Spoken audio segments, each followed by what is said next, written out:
sbagliata, messa fuori, c'è Pirlo, ancora Pirlo di tacco, tiro,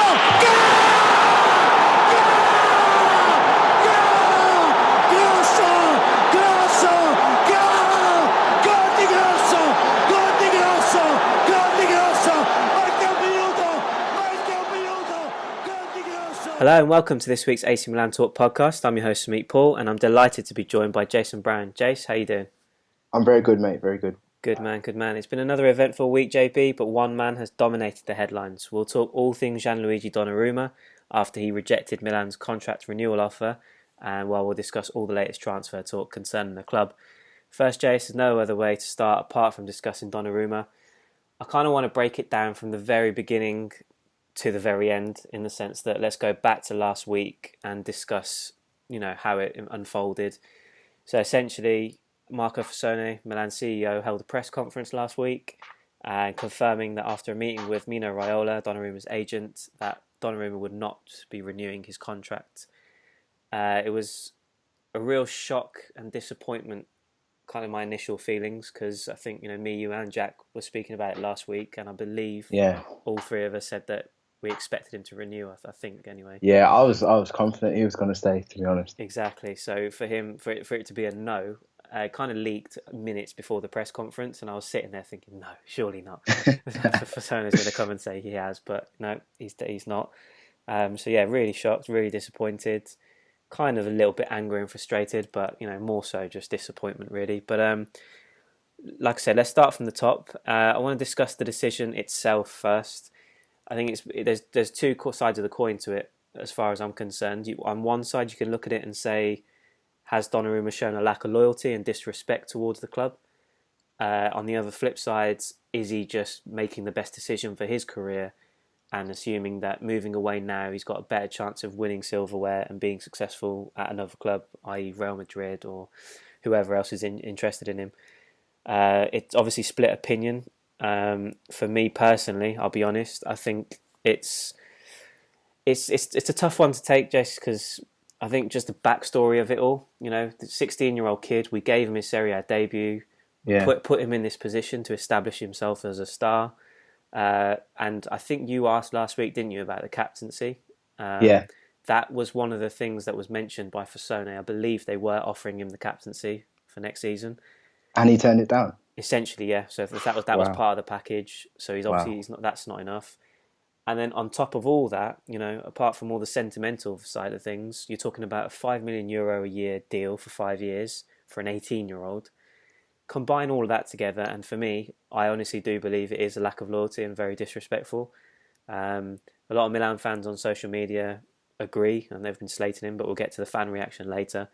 But then there was quite a strong reaction as well on the flip side, saying, he's just making the best decision for himself. Like, where's the loyalty for clubs towards players in different situations? There's no such thing as loyalty. He's just doing what's right for him. So where do you stand on it? Do you agree with me in the sense that, it is pretty damn disrespectful to the club to turn them down after what's happened over the last 2 years? Or do you look at it on the other side and think, no, actually, I kind of understand where he's coming from? It's an interesting one with Donnarumma, because obviously, like you say, he's a Milan lad, isn't he? He was there from a young age. He's supposedly a Milan fan.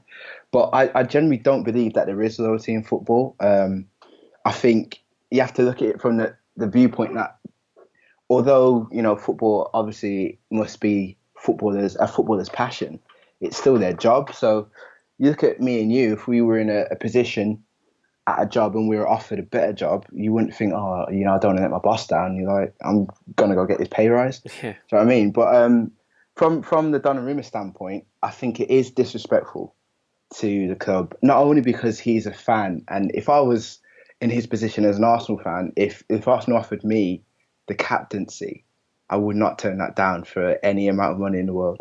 This is what, young boys and girls should be dreaming about, to have the opportunity to captain the club that you supported as a kid. is doesn't happen to many people. So from that respect, it is massive disrespect to Milan. Also, as well, the fact that he's only young. Do you know what I mean? Like, it's not as if he's looking at his career and thinking it's going downhill. He needs to rescue it. He's literally 18 years old, And we've seen the acquisitions that have been made the last coming week back in Europe now. It seems like everything's on and up for Milan. So for him to kind of jump ship now is a bit of a strange one. And the fact as well that he's waited to get a contract offer, I think it kind of frames it in a way that it's not about his career. Because if he decided that he'd be better somewhere else, he should have just come out and said. But it seems to me as if like he wants more money, they're not going to offer it, so he's going to go and try and get it, which is the ultimate disrespect, I think, if it's a club that you supposedly support. Yeah, exactly. Just picking up on your point, one of the comments I did get this week was on my ESPN blog was, Sumit, put you in this position. If BBC gave you a ring and said, "Come work for us for more money," you're not going to turn it down, are you? I was like, yeah, fair point. You'd leave me, Sumit. Cheers, mate. But no, it's a fair point to the other side. But yeah, I think we talk about the money side and the reaction from fans. I think that's been picked up by fans mostly. Their anger's been that on that side of things. But yeah, I can't help but think it is pretty damn disrespectful. But yeah, decisions made. Another angle of it there's been a lot of chat about is sort of who do you blame in this situation? Raiola's obviously the fall guy, and I'm pretty sure he's happy to take it because he's probably at the bank counting his money as we speak. What does it come down to? Because for me, it comes down to the fact that Donnarumma is the man in charge of his own future, his own destiny. He gets the final say as to what happens. So Raiola can give him all this advice and advise him to, reject it, look elsewhere, whatever. But ultimately, if you support Milan, you've spoken in the past, you've kissed the badge, fans love you, treat you like, the next superstar. It's all down to you. You can have that overriding say to say, no, listen, I'm going to carry on where I am. I love the club and, let's crack on. Is there anything for you in the sense that Raiola's the man to blame out of all this, or do you still point the finger at Donnarumma? I'd point at Raiola just for the fact that Donnarumma is so young. I don't know how long Raiola has been his agent, but you think he might have picked him up when he was like 16, 17. And you think about this guy who's got so much experience in the football transfer world, who's, had the ear of this young, impressionable guy in Donnarumma for, a couple of years. It's easy for a young kid to be swayed like that, especially when Raiola's probably saying, I can get you double the amount of money. And you think of the family, people around him probably saying, you know what, if Raiola can say, he can get you like 8 million a year, 10 million a year, just do it. Do you know what I mean? So I can imagine it will be difficult for Donnarumma being so young and probably, listening to too many different voices. But ultimately, I guess he makes the decision. No one can force him to. But I can imagine it would be very difficult for such a young man to, stand up to his agent and possibly even family members who are trying to influence him, saying, think of what you could do with that extra couple of million. Think of the house you can get your mother. Think of what you could do for your father and things like that. So it must be hard for him, but you got to blame his agent, I think. Especially we know his history and that he's money grabbing and really doesn't care about his players. Just cares about his mansion and is putting on that second West Wing. I think he's more interested in. Certainly seems that way. No, I think you're right. Age comes a massive part into it because I wasn't personally aware of it until recently, obviously with the whole Donnarumma situation. But Marek Hamsik of Napoli, apparently he, Raiola was his agent, and there was a point where he was trying to persuade him to leave Napoli, and he basically chose Napoli. He got rid of Raiola, got a different agent, and obviously that sort of captaincy, that sort of revered status with the Napoli fans was more important than money elsewhere. So I think, that kind of resonates with me in this case, is that Donnarumma had that opportunity. If he really, really loved Milan, then, I understand, financially, and you've got to look at it from that side, but you could have done what Hamsik did and go down that road and prove your loyalty and your love for the club. But I mean, especially the fact you've grown up in Milan. Like Hamsik's not even from Italy, so do you know what I mean? For him to be so loyal to Napoli when Donnarumma's like a Milan kid, do you know what I mean? It's a strange one to me, isn't it? Yeah, no, it really is. Yeah. Well, like I said, that's decision made. But obviously, the next stage of it now is what Milan should do. That's the big question. 12 months remaining on his contract, so the way I look at it now is that there's three options on the table. You either try and sell him this summer and get some money rather than lose him on a free in 12 months' time. You keep him and you play him this season. I'm not quite sure that's really an option given the reaction, but by all accounts, I think Forza and Mirabelli have said that it's going to be up to Montella. If he wants to play him, then he can play him. It's completely up to the coach. And then the third option is to obviously keep him and then just stick him in the stands for the whole season, or at least bench him, or essentially, you know what I mean. Just essentially not start him and involve him in that sense. If there's part of me, again, we'll talk about it in a bit, but part of me still feels as though the door is still open for him to kind of do a U-turn and change his mind. And Forza in particular has hinted at that in his comments over the last day or two. So, but the way I look at it, I think it's a case of you've got to either sell him this summer and get what you can for him. But again, that's another source of frustration because we're in this situation now where we're looking at 20, 30 million euros for him when, if he was on a long-term contract, you could double that in many ways. Yeah. So that's another frustrating aspect of it. So for me, you either sell him this summer, be done with it, move on, or I don't see the sense in, again, the angry side of me will say just stick him in the stands and let him rot, but I don't really see the point in that. And it's also difficult to kind of see, continuing in goal the way the situation has gone with the fans' reaction. So which way do you think it's going to go, and which way do you think it should go? I think it's tempting to be petty, like you say, and just make him sit in the stands, but that doesn't really help the club at all. I don't think having a player on the books who's desperately unhappy is going to bring that energy into the training ground, into the dressing room. So I think you have to look at what's best for Milan and probably getting as much money as possible. Cashing in on him now and getting a suitable replacement with those funds. So I'd look to sell him definitely, like you say, probably get about 30 mil for him. You can invest that in a pretty decent goalkeeper. I mean, it looks like De Gea is going to be available if Donnarumma makes his way to United, but he'll be possibly going to Real Madrid. But then obviously that frees up Real Madrid goalkeeper. There's keepers out there. Do you know what I mean? Like Milan could go and get if they act quick about it. But like you say, it sounds like they are trying to pin in their hopes on Donnarumma changing his mind. But I guess they're going to have a contingency plan in place and kind of know who they'd want to sign if it does come down to him leaving. But I think definitely what's best for the club is just to try and get as much money as possible and reinvest that into the squad. Yeah, it seems like it's the most sensible. I'd quite like to see him stuck down in the youth team with Gattuso for a year. That might be quite eventful, but yeah, I'm not sure that's going to happen. In terms of reaction from sort of various figures, whether present, past players, it's been a bit of a mixed bag, to be honest, Jace. You've had the likes of Arrigo Sacchi, who said he's very disappointed. Again, he's not completely gone in for him and slammed him, but he wasn't impressed. But then there's others that have sort of looked at it, like we said earlier, on the other side of it. Just he's an adult now; he's got to make his own decisions, and this is the one he's taken. So you have to respect it.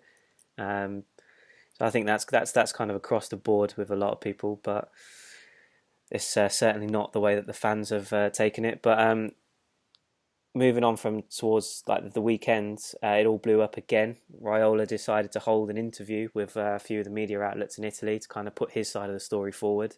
And it didn't take long for Forza to respond. I think he obviously got tipped off before it and he kind of was ready for it. But it was really, I don't know, from Raiola's point of view, I think he's come out of it worse than anyone in this situation. For me, the way that he's conducted himself and like the comments he made in his interview, it almost feels like he's rattled in this whole situation and he's contradicting himself. 1 minute he's talking about money, Donnarumma being able to make more elsewhere, whatever. Then he's saying that wages and contract numbers weren't talked about at all. Then he's talking about threats being made against him. Anybody at Milan really going to threaten Donnarumma? I'm not quite sure. I don't believe that at all. I mean, you've got Jorge Mendes a week ago talking about Forza and Mirabelli, saying that the most professional people he's ever worked with. So I'm not quite. I think this is a case of Raiola just trying to spin it, making the media sort of feel sorry for him and Donnarumma, and getting them on side more than anything else. I think he's aware that his reputation is like mud after the Pogba deal. Do you know what I mean? Yeah. So I think he is trying to save face, as you say. Like, No, absolutely. I think that is very much the kind of point that he made. And even, the choice of journalists I was reading, they were all sort of journalists that have not been sort of, derogatory towards him yeah, in previous sort of situations. He's obviously handpicked them. He knows that he's not going to get questioned on certain. Just the whole thing was a bit farcical to me. I just, it was just a case of, I want to get the violin out. I'm going to put our side yeah, ahead and kind of like throw all the blame on Milan and claim that they were bullying Donnarumma and all sorts, which is yeah. It's a very, shame that agents have become such a big part of the game, isn't it? Like, yeah. we shouldn't even know their names. Do you know what I mean? Yeah, And then they're throwing their own press conferences. It's crazy. it really was. It's a sad time. Yeah. Um, but then obviously, as I mentioned, Forza responded. And again, I just, I think I say it every week, but it's just a hat tip to the management, the way that they conduct themselves, especially in the media. By all accounts, I don't know what Raiola's, who he's been talking to, but obviously he's not seeing eye to eye with Mirabelli. But Forza is just so professional, so to the point, so transparent with the media and the fans. It's absolutely brilliant just to listen to him, discuss the situation and move forward. So it's an interesting one because although Donnarumma has said no, the answer. Let's not forget the answer is definitely no. I'm not signing the contract renewal. Yeah. There's still a long way to go. Forza seems open to the opportunity and the possibility of a U-turn. He's said it numerous occasions now. Milan will leave their doors open, and I kind of think he's looking at the sort of return for pre-season training at the start of July now. He wants to have all the pieces in place for Montella to get the season underway, and I think Donnarumma will be given that opportunity after the under-21s European Championship to make the decision whether or not do I stick with what I've said or do I change my mind. What do you still see that there's an opportunity, a possibility of Donnarumma changing his mind, or do you think that now he's said no, that there's no coming back from that? I think, based on the backlash he's getting, maybe he's starting to think, the press conference from Raiola probably is a bit of an indication. I think that, like you say, he's probably feeling rattled, but why is he feeling rattled? Maybe, Donnarumma's kind of come out and said, I didn't expect this backlash. I'm actually a Milan boy. I want to stay. And Raiola probably thinking, oh no, my money mansion's going down the drain. I need to do something quickly. So, it could happen. I still think that Donnarumma was or is undecided. I think the fact that, he made some comments a couple of weeks ago, didn't he, about trying to get the deal done. And as I mentioned earlier, I think if he was set on leaving and that it was a career move, I think he would have come out and said, I'm going to go before even getting into contract negotiations. So I think this probably is a money move, kind of more pushed by Raiola. So maybe Donnarumma's mind could be swayed. It's whether or not he's then, man enough to say to Raiola that I'm staying, or even say to him, look, you're sacked, like Hamsik did. Do you know what I mean? So it all depends on that, really. But I personally believe Donnarumma would want to stay. Like I said, what a fan of a club who then plays for that club and has the opportunity to be captain would want to leave. I don't see that being all Donnarumma's decision. So I think it's whether or not he can get out of Raiola's clutches, but hopefully he stays. Yeah, I did mention it on Twitter a couple of times now that I do feel as though there's the makings of a U-turn.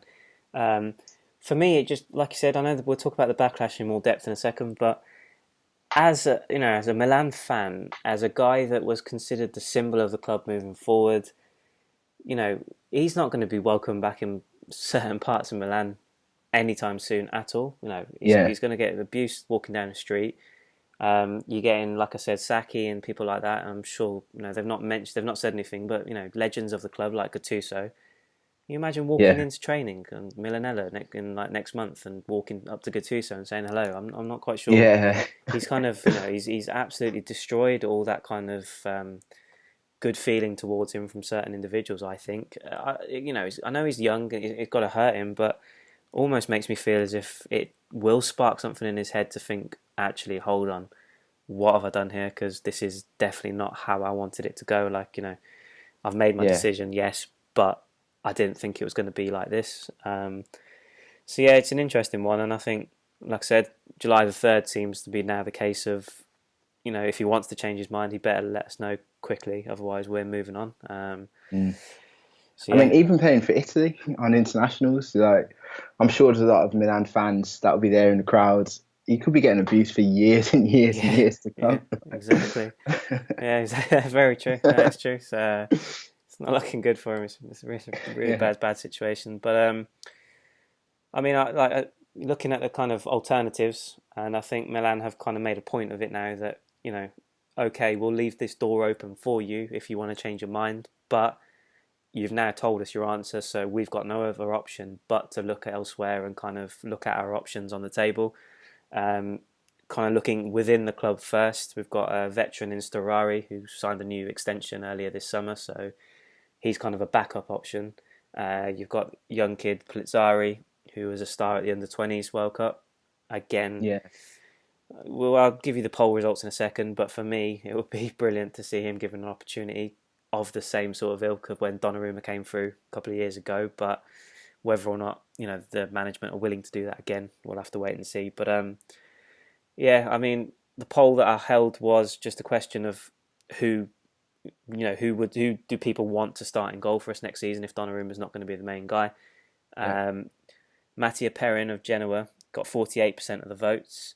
Juventus backup goalkeeper Neto got 11%. 35% said Plizzari, and then 6% said other, with Leno and a couple of other random names being popped up in the comments. But it seems like Perin's the man. Another young Italian goalkeeper, 24. He's very, very highly rated, but he's had back-to-back ACL injuries over the last 2 years. So whether or not It's not good, that. No, so that's definitely something that they're going to have to make sure is cleared up without a doubt before buying him. So yeah, I mean the poll results sort of lean towards him, but I want to kind of it makes sense if he's already at the club. Do you know what I mean? Yeah, I mean, well, let's look at Plizzari then. Yeah, Plizzari, sorry. 17 years old. He's just proven himself for the Italy Under-20s on a big stage of a couple of great saves, and then obviously the penalty saves. Yeah. For the third place playoff. Milan have obviously showed that sort of confidence and faith in Donnarumma at 16 to start him. What would you be tempted to go down that route again, or do you think, because in that situation you almost have to look at it like this, that Diego Lopez was there as the number one for Milan at that point, and his poor form gave Donnarumma that opportunity. But Mihajlovic always knew that if Donnarumma kind of wasn't ready, he could go back to Diego Lopez, the old head, the veteran. Yeah. In this situation, as good as Storari has been over the years, he's not going to start for us. Is it a massive risk to then put all that pressure on a 17-year-old kid to come in and say, "This is your shot now. You got to take it."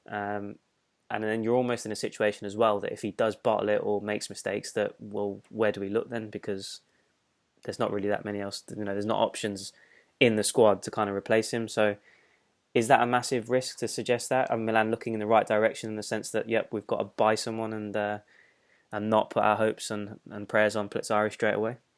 Yeah, I think it would be massive pressure on him, like you say, for him to come in and just automatically be the number one. I know he's had a good under-20s tournament, but that's very different, tournament football to playing, in the league. And the fact that you've got European football as well now, you're looking at not only once a week, you're looking at twice a week, you're looking at, travelling, things like that. It's going to be very difficult for it all to rest on his young shoulders. But, I mean, it would be good to kind of get him involved, but I think Milan definitely need to buy, maybe not a new first choice, but someone who they feel is capable, and possibly then putting it to both keepers, like first spot is up for grabs, who's going to prove themselves worthy. So that could be a way to look at it. But I think, giving the young kid a chance, like you said, they've done it before, I don't see it being a problem. But for them to put all their hopes on him, I think is a bit risky. Yeah, no, I'd agree. I mean, it's the sentimental side of me and the fan in me wants, another one of our own, bring him through. I think it was quite funny because his agent, I think, came out on the day Donnarumma rejected the renewal, and he was like, "No, don't worry about it. We're ready. We're ready for the renewal. Give us a new contract." So I think he was playing up to it on that occasion. Yeah. But no, I mean, there is the temptation, of course, and he is, he's not proven in that sense, but he's definitely performed well at youth level. So Yeah. definitely a bright future. But yeah, for me, I think we're looking in the right direction. Perrin, Neto. Obviously, I think I'd side if I had to choose between those two. Perrin's my guy. So yeah, I think there's talk today of kind of discrepancy in how much Milan are offering and how much Genoa want. I think there's like 5 million or so euros in it between what we're offering and what they're demanding. So we'll have to wait and see if those negotiations go well. And I think that's the final nail in the coffin for Donnarumma as well, I guess. If we do sign Perrin, then that's almost a signal and a sign to Donnarumma saying, well, we've moved on now, so it's over to you to decide what you want to do. Do you want to push for a move now, or do you want to stick around and then leave on a free next summer, I guess? Yeah, that might be little bit of incentive that Donnarumma needs maybe to possibly change his mind, but like you say, it might be too late. Yeah, very possible. Let's talk about the fan reaction now, Jace. Kind of, let's start with the sort of immediate reaction on social media. I think, it was fairly obvious if you go on Donnarumma's Instagram page, for example. His last post was absolutely flooded with abuse, various languages, I might add as well. Like people around the world were just absolutely destroying him. That was to be expected. I think, in that situation, the immediate sort of aftermath, you kind of expect people to be livid and kind of directing their frustration, and everyone's like a keyboard warrior on social media, aren't they? So, tell the truth to me. Did you leave a little bit of a comment on his I page? didn't. I restrained myself. I was there and I was ready to press send, but I was like, no, let's not join the mob. I'll leave it. But no, that kind of side of things I was okay with, in the sense that, okay, it's not nice, but we're all grown ups. Let's just move on. The thing that kind of split my opinion, I don't know if you saw it, but he was in action for the under-21s last night, and there's a Milan fan club in Poland. They threatened before the game with banners which were seen behind the goal. One was Donnarumma, and a couple of others were like in Italian saying shameful, and a couple of things like that. Again, fine. And then midway through the first half, play was stopped because they showered him with fake money. I saw that. You tweeted that on the... Yeah. I saw that. Yeah, that was... And that, well, I'll start off and just say that I think that was a bit step too far for me. I think I agree. There's one thing, abuse on social media, chants, all that. Okay, you live with it, but I think that is overstepping the line for me. I'm not saying it was, this disgraceful behaviour. I just feel that was a bit too much. He's a young kid. You got to remember that as well. And I don't think that behaviour was helpful. I don't know whether that comes back to there's a part of me inside that's still hoping that he changed his mind. I don't know, but that kind of left a sour note for me. It was a bit like, no, I'm not. It's funny, but it's not great. I don't know. Do you agree with that? I agree. I think, I know it's only fake money, but, throwing things on the pitch, regardless of whether it's paper or any sort of objects or missiles, I think that's a step too far. Obviously, banners are fine. But yeah, I saw his reaction as well. He looked very shocked, didn't he? Yeah. Yeah, I think you don't want to be interrupting the game in that sense, chanting and banners are fine, but yeah. That is a step too far, in my opinion. Yeah, it certainly was. Again, the reaction was one of joy, I think, across the board. I think a lot of people found it funny, and they thought it was good for, because I guess you got to look at it from that angle as well, that there might not be an opportunity for most of the fans to kind of vent their frustration at him in a Milan shirt again. So this is kind of, the guys in Poland were like, well, right, we're going to take it upon ourselves to kind of give him the kind of abuse that everyone's hoping to give him. So that was disappointing. But it was quite interesting, Jace, because, I mean, like I said, there's still the opportunity of a U-turn here, because Rossoneri still left that door open. As you know, I love a poll. I've ran another one this evening. Yeah. A very simple question. If Donnarumma performed a U-turn, would you welcome him back? Because I do want to kind of get the feeling of the fans and see what they're thinking at the moment. it's really, really interesting because 51% said yes, they would welcome him back. 44% said yes, but only if he gets rid of Raiola. And only 5% said not a chance. So that kind of Yeah. gives you an indication of still that even though what's happened has happened, I think the more sensible lot are still pretty sure that, yeah, do you know what? If he did just change his mind and said, do you know what, hold my hands up, made a mistake, I do want to stay. Fine, get yourself back in gear, sort yourself out, prove yourself, and let's move on together. So That is interesting. I think if he is the best goalkeeper available to Milan right now, you definitely got to keep him. I think when it comes to the fact that he said he's willing to leave, I think the sentiment kind of goes out the window a little bit in the sense that obviously he's a youth product, but I'll definitely keep him because I think his future's bright. I like that little caveat if he gets rid of Raiola because I think, as we mentioned, we think he's probably the main factor in this. So I think if he did perform a U-turn, got rid of Raiola, that's a clear indication that he's fully committed to Milan. And I'll definitely sign him up. And like we've said in previous podcasts, he could be the Buffon of Milan. Do you know what I mean? He could be there for his whole career. yeah, exactly. Just on a side note, and they're kind of moving away from the sort of personal side of the situation, how important is the goalkeeper to you in the sense that does a good goalkeeper define you as a good team or a bad team, and does it make that massive difference winning trophies? Because I understand the arguments that there's countless sort of examples of yes, world-class goalkeeper often results in success, but we had Dida a little while ago, and we still managed to win the Champions League and Serie A titles with him in goal. And he wasn't always, let's be honest, he wasn't always the most reliable of goalkeepers. But how much importance do you think it's absolutely essential that you've got like a world-class goalkeeper, or do you think if you've got the right team in front of him, then all you really need is a decent shot stopper? I used to think you needed a world-class goalkeeper, but when Arsenal got Czech, they said they'll save us 10 to 12 points this season, and when the season we got him, I think we were like 15 points off the top. So I was like, we get Czech, we're going to surely win the league. Didn't happen. He has been a good goalkeeper, but I think overall it's the team performance. A good goalkeeper is really only as good as the back line. So you could be the best goalkeeper in the world, but if you're constantly being barraged with shots because your defense is poor, I don't think it's really going to do the team much good. So to your point, I think having a decent shot stopper with a solid defense is just as good as having, a world-class goalkeeper with a bit of a shaky defense.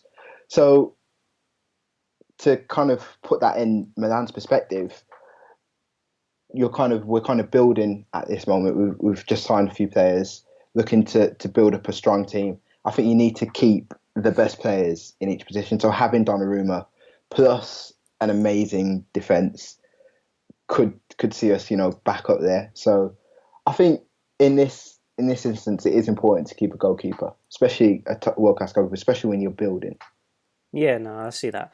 No, don't get me wrong. If you ask me, who would I prefer? I'd pick Donnarumma over any other sort of average goalkeeper, if you like. But I do think if he does go and we've got that money to reinvest, I wouldn't really mind going for like a Perrin and just.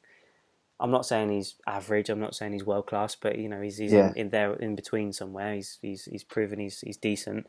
But then I'm just looking at Masaccio, Rodriguez, Kessie. If you're building that unit in front of your goalkeeper, that's going to make us a lot more difficult to beat and break down. That's surely going to make a massive difference, in helping be a better sort of defensive side, if you know what I mean. So. Yeah, no, I agree, definitely. Yeah, so we'll have to wait and see. I'm sure more reaction will come out in the media in the next week or so. So we'll revisit Donnarumma's situation next week. Bit quiet on the transfer front, Jace. I think I mentioned it last week after the Silva signing. Mirabelli did, suggest that things were going to be a bit quiet from that point onwards. I think 4 signings in 2 weeks is pretty decent. So we were due a quiet period. More than most, isn't it? Yeah, exactly. So no, it's gone that way. It's kind of quieting down. Conti and Bilia still seem to be the most likely arrivals, obviously with Perrin added to that mix. I believe Conte's edging ever closer. His agent continues to speak publicly about it, and from what I'm hearing, the two clubs met again tonight, and they're not far off an agreement. So Conte That's a looks good like, sign. yeah, Conte looks like he's going to be the next one. Billy's close, Perrin's close, so definitely things happening in the works. But we'll have to wait and see who gets tied up in the coming days and weeks. The sort of focus has kind of switched in that period to who goes this summer. A lot of names being linked with exchange deals, a lot of bit part players being linked with smaller Serie A sides. I kind of want to speak to you about getting the balance right, because while I want to offload a lot of these bit part players and those guys that are surplus to requirements, we can't forget that we might be playing 50 plus games next season with the Serie A, with Europa League and Coppa Italia. How sensible do you think it is to kind of clear all these players out? Let's go. I'm just going to quickly rattle through a list of players: De Sciglio, Poli, Zapata, Sosa, Paletta, Antonelli, Kuchka, Bacca, and Bertolacci.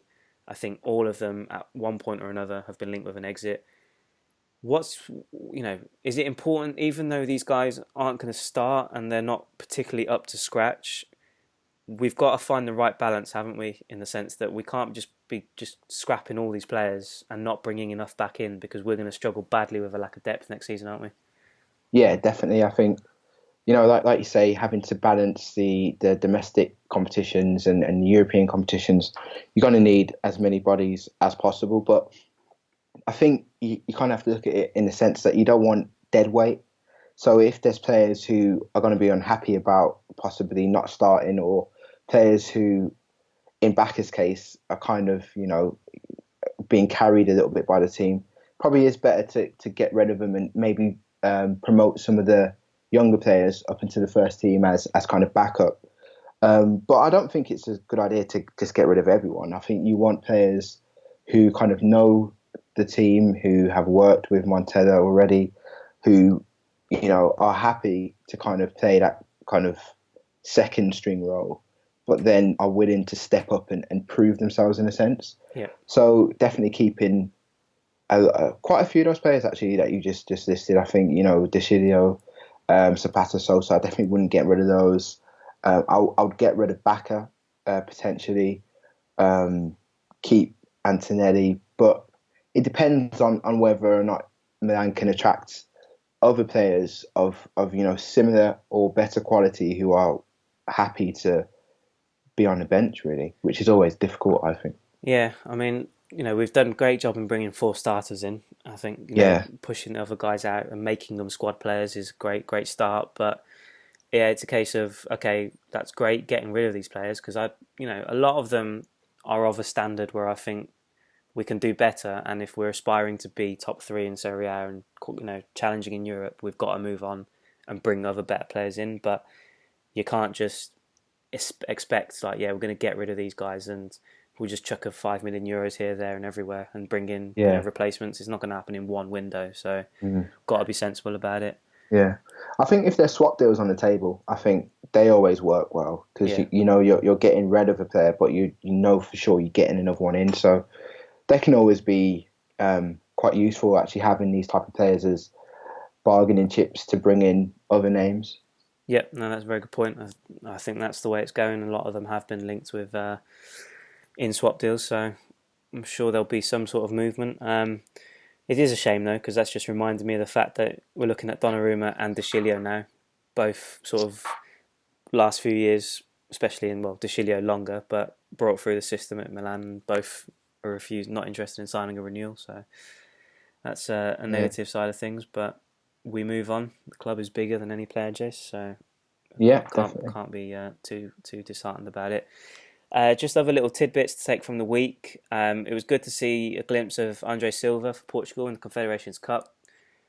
Sadly and annoyingly, he only had 10 minutes on the pitch. What I was hoping for him to start and get a proper look at him, because I haven't really seen much of him for Porto. So looking forward to hopefully seeing more of him in the tournament. But decent cameo appearance. Had a headed chance, created a little chance for Gelson Martins, and he looked quite lively when he came on. Got about the defence, so I think everything we expected of him in that little 10-minute spell. I think I saw what I wanted, but obviously I want to see over 90 minutes what he can do. So yeah, definitely. Look forward to seeing that. And another thing that we've spoken about previously, obviously with Gattuso coming back to manage the Primavera team, Christian Abbiati's back, Jace. He's going to take up the role as team manager. And I know you've spoken about it on the Arsenal pods and, the kind of desire and need to have the old faces come back and instill that culture and stuff. I've not got, as long as there are serious roles for these guys to take up and they can make an actual difference, I say bring as many of them back as possible, because I don't see how you can lose in this situation. Having Abbiati back in the dressing room's got to be a positive. Yeah, 100%, 100%. Like you mentioned, I'm disappointed that Arsenal don't do this more. And you hear about players being around the training ground, and you hear about, Ian Wright mentions it a lot, and players like Keown's always at the training ground, but they don't really have set roles, and you think, why not? I mean, these guys surely are good enough to coach. They should be coaching, really. They should have been brought back. And a lot of players have complained the fact that Arsenal don't do this and kind of leveled it at Wenger. But I think the fact that Milan are doing it is great. And like you say, you just want to see more players come back and, instill that culture. It's always good for the fans, I think, as well, when you see an old legend come back and you see them being part of the team and potentially, being coaches or potentially even in managers. In Gattuso's case, who I think will definitely be, or has been trained now to be the future AC Milan manager. So it's exciting. Yep, no complaints from me. Happy with all that. So hopefully we'll see a couple more familiar faces return. We'll have to wait and see. A couple of quick Twitter questions, Jace, to finish things off. At Milan_fan87. I'll ask you this one, actually, because you touched on De Gea's situation. He's asking if Real acquired De Gea, obviously what would that mean for Navas? But just as a knock-on effect, I'm guessing if Real did get De Gea, then that kind of rules out Donnarumma's move to Spain. But that would obviously open up something you've discussed previously on podcasts, that the biggest concern would probably be Manchester United, Raiola, Mourinho, and Donnarumma moving there instead. Yeah, I think, Navas, whatever happens, Navas won't be at Real Madrid. It will either be De Gea or Donnarumma. I still think that it's Donnarumma to United and then De Gea to Real Madrid, because they've been after De Gea for a long time. He's Spanish as well, obviously. They kind of like having their Spanish players at Madrid. And I think, that will free up Navas, but would Milan want Navas? I don't really know.